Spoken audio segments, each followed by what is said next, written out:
anyway, ang crush ko talaga sa SB19, si Josh. Josh and Ken talaga. Kaso that time, nung nasa AOS sila, naghahanap ako. Sabi ko, baka may standard din ni Josh no mga 18 na nanonood. Sabi ko, wala kami kay Josh. Tapos napagalitan pa ako, sabi nila, ay nako Rita, halika na, mag-take na tayo, tumatagal tayo dahil sa'yo kakahanap mo.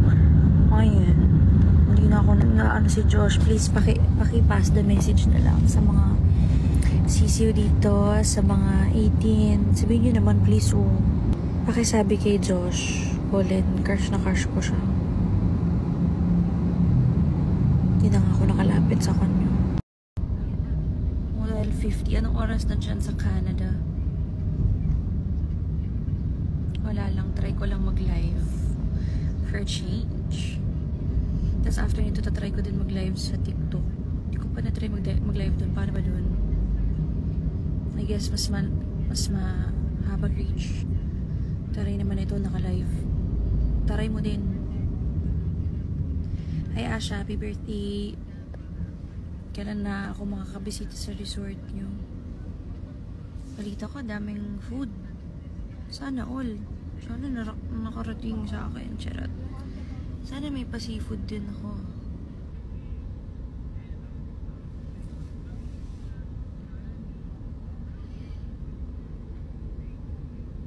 Hi J.E. Guys, say hi to J.E. He's assistant stylist of Jean Laksamana. 9:51 PM. Okay. Tutulog ka na niyan.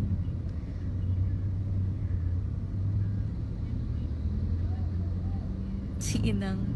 Guys, say hi to Inang. Follow niyo siya. Tsaka kunin niyo siya please. Magaling siya mag-makeup. Mag-ayos ng hair siya. Lagi nag-ayos ng hair namin ni Julie sa AOS. All the time. You know, Inang Desne. Bakit? Pupunta ako, para kumain. Galing akong GMA Station ID shoot.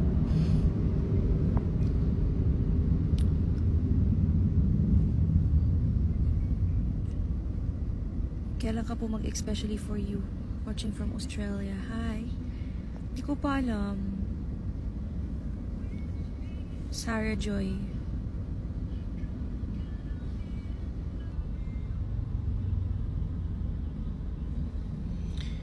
Kita maulan ba ngayon sa highway? Parang ginawa niyo akong weather forecaster. Hindi ko alam. Wala ako sa highway. Thank you po.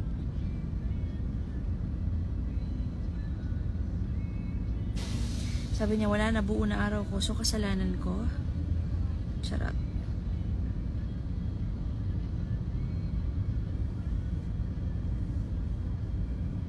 If may life ka, hindi mo na mag-sleep. Ay, si Miss Abigail. Hi, Miss Abby. Kamusta na? Grabe, long time. Talk. Sabihin mo kila Miss Isa, tsaka kay Sir Dan, nagme-message ako lagi. Hindi nila nire-reply yan. Gusto ko kayong bisitahin.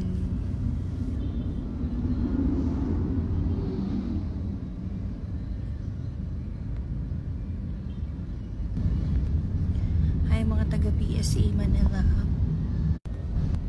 Can't wait to meet Rebecca. Yes. Hirap pala mag-live ng ganyan. Tapos gaganon yung